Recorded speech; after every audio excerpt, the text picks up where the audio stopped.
The Muslim component became a part of it, and most importantly, it changed from an elitist movement to a mass movement. Nonviolent campaigns launched by Gandhi, which he called satyagraha, that is, the force of truth, were supported in the whole country.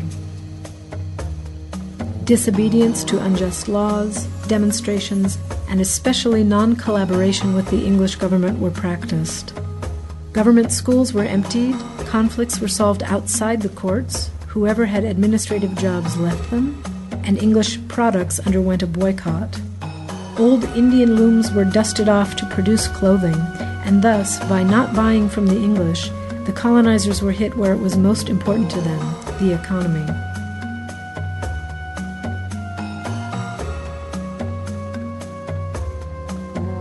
According to Gandhi, nonviolence does not mean obedient submission to the will of the evil, but it means the use of all of the soul's powers against the will of the tyrant.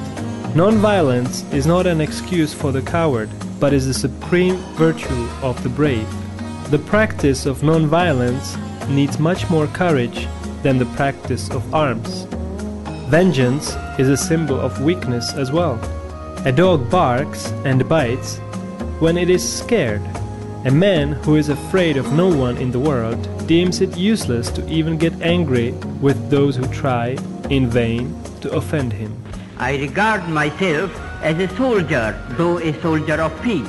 I know the value of discipline and truth.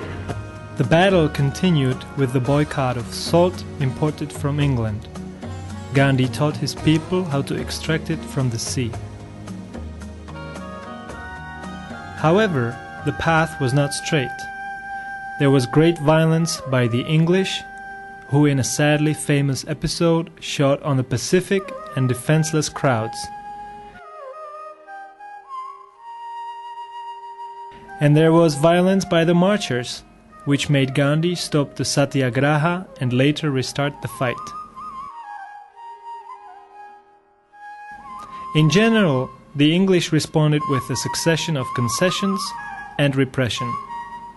According to Gandhi, non-violence was much more than a form of battle or a means to reach political ends. Non-violence is battle against injustice, affirmation of love for others, search for the truth. A long experience has convinced me that there is no other God than truth. The small and flighty sparks of truth which I was able to gather could hardly give the idea of truth's splendor, 1,000,000 times more intense than that of the sun we see every day with our own eyes. In reality, what I have gathered is simply the lightest ray in that powerful glaze. However, based on all my experience, I can say with conviction that a perfect vision of the truth can only derive from a complete realization of ahimsa, of non-violence. This difficult path brought India, at the end of the Second World War, to independence. It was not the independence which Gandhi had dreamed of. The country divided itself into Pakistan with a Muslim majority and the Indian Union with a Hindu majority. In precisely this atmosphere of religious violence, Gandhi was killed by a Hindu extremist in 1948. However, he had already shown the world the great power of ahimsa, the great power of nonviolent struggle. Wade in the water, come on and wade. Martin Luther King was born in 1929 in Atlanta, Georgia, in the United States of America. He graduated in theology and philosophy, and during his studies he discovered Gandhi, becoming touched and fascinated by the idea of nonviolence. A Baptist minister, he was more than a thinker. He was a great man of action. His social activity took place in the 50s and 60s, years during which, in the democratic United States of America, a very harsh segregationist regime was in place, a regime which pushed black people to the bottom of society. In all public places, including transportation, there were segregated areas for blacks. Their salaries were less, they did not have the same rights as white people, and they were surrounded by a venomous atmosphere of violence and discrimination, mostly relegated to living in ghettos. In 1954, Martin Luther King moved to Montgomery in Alabama.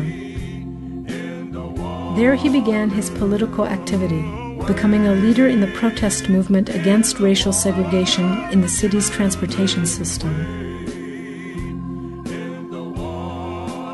Protest sparks began after Mrs. Rosa Parks was arrested for sitting down in a bus in a place reserved for whites and refusing to stand up.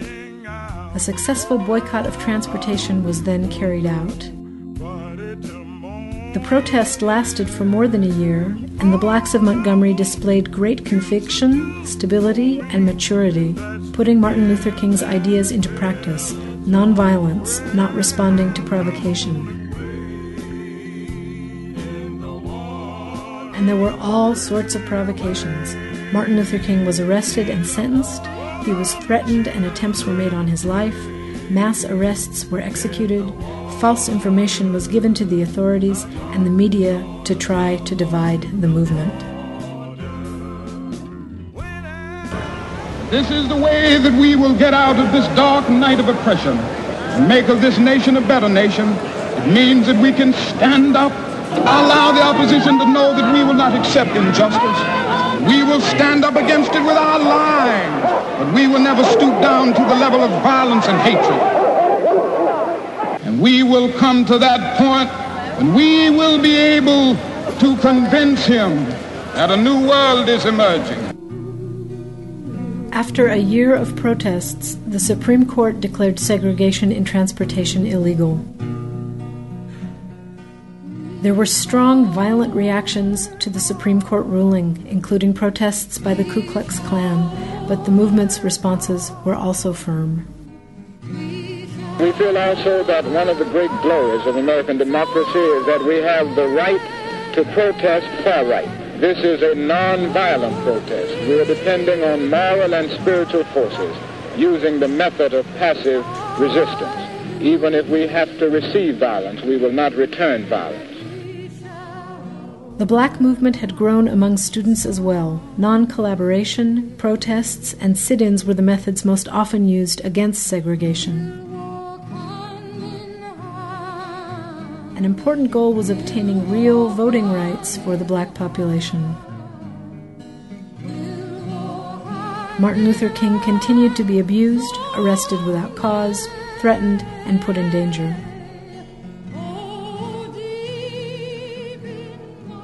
Negotiations finally began, and the first agreements were made to abolish segregation. The struggle spread to the northern states, climaxing in the March on Washington of 1964, where Martin Luther King made his famous speech, "I Have a Dream."